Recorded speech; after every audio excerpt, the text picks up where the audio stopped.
பக்தி மன்ற அன்பர்களுக்கு வணக்கம். என்னுடைய பக்தி மன்ற சேனலை சப்ஸ்கிரைப் செய்து பாருங்கள். நீங்கள் நாள்தோறும் இறைவன் அருளை பெறுவீர்கள். இன்று காஞ்சிபுரத்தில் இருக்கும் 1000 ஆண்டுகள் பழமையான பஞ்சபூத தலங்களில் பிருத்திவி ஸ்தலம் என்று போற்றப்படும் அற்புத சிவஸ்தலம் அதுதான் ஏகாம்பரேஸ்வரர் கோவில். ஹரஹர நம பார்வதிபதியே, ஹரஹர மகாதேவா. எந்நாடுடைய சிவனே போற்றி, எந்நாட்டவருக்கும் இறைவா போற்றி. தமிழ்நாட்டின் காஞ்சிபுரம் நகரத்தில் அமைந்துள்ள இந்த கோவில் சிவபெருமானின் மிகப்பெரிய ஆலயங்களில் ஒன்றாகும். ஏகம் கூட்டல் அம்பரம் என்றால் ஒரே வானம் என்று பொருள். அதனால் இங்கு சிவன் ஏகாம்பரேஸ்வரர் என போற்றப்படுகிறார். இந்த கோவில் பஞ்சபூத ஸ்தலங்களில் பூமியை குறிக்கும் தலம். மற்ற 4 தலங்களுடன் சேர்ந்து இது மிகப்பெரிய ஆன்மீக முக்கியத்துவம் கொண்டது. இந்த கோவிலின் வரலாறு பார்வதி அம்மன் சிவனை வழிபட்டதிலிருந்து தொடங்குகிறது.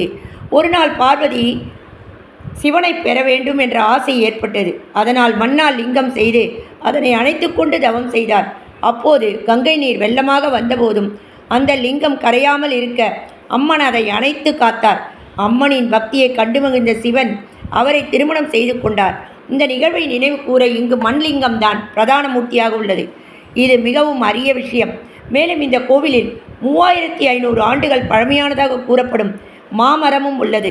அந்த மரத்தின் கீழ்தான் சிவபெருமானும் பார்வதியும் திருமணம் செய்து கொண்டதாக நம்பப்படுகிறது. இந்த கோவிலின் ராஜகோபுரம் சுமார் 190 அடி உயரம். இது தென்னிந்தியாவில் உள்ள மிக உயரமான கோபுரங்களில் ஒன்றாகும்.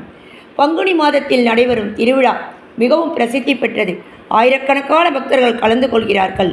பூமி தத்துவத்தின் சக்தியை உணரச் செய்யும் இந்த புனித தலம் நமக்கு நிலைத்த தன்மை, அமைதி மற்றும் வாழ்வில் உறுதியை அளிக்கிறது. ஒருமுறை ஏகாம்பரேஸ்வரர் கோவில் சென்று தரிசனம் செய்யுங்கள். உங்கள் வாழ்க்கையின் மாற்றத்தை நீங்களே உணர்வீர்கள். ஹரஹர நம பார்வதிபதியே, ஹரஹர மகாதேவா. எந்நாடுடைய சிவனே போற்றி, எந்நாட்டவருக்கும் இறைவா போற்றி. சிவாய நம என சிந்தித்திருப்போருக்கு அபாயம் ஒரு காலம் இல்லை.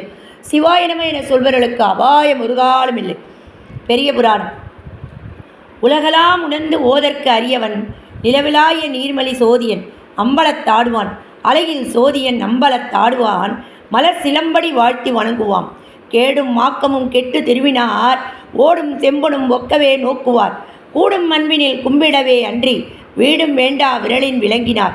5 பேர் அறியும் கண்களே கொல்ல அளப்பரும் சரணங்கள் 4ம், சிந்தையே ஆக குணம்பொடு 3ம், திருச்சாந்து வீகமே ஆக இந்துவாழ் சடையா நாடும் ஆனந்த எல்லையில் தனிப்பெரும் கூத்தின் வந்துவேர் இன்ப வெள்ளத்தில் திளைத்து மாறிலா மகிழ்ச்சியின் மலர்ந்தார். ஆதியாய் நடுவுமாகி அளவிலா அளவுமாகி சோதியாய் உணர்வுமாகி தோன்றிய பொருளுமாகி வேதியாய் ஏகமாகி பெண்ணுமாய் ஆணுமாகி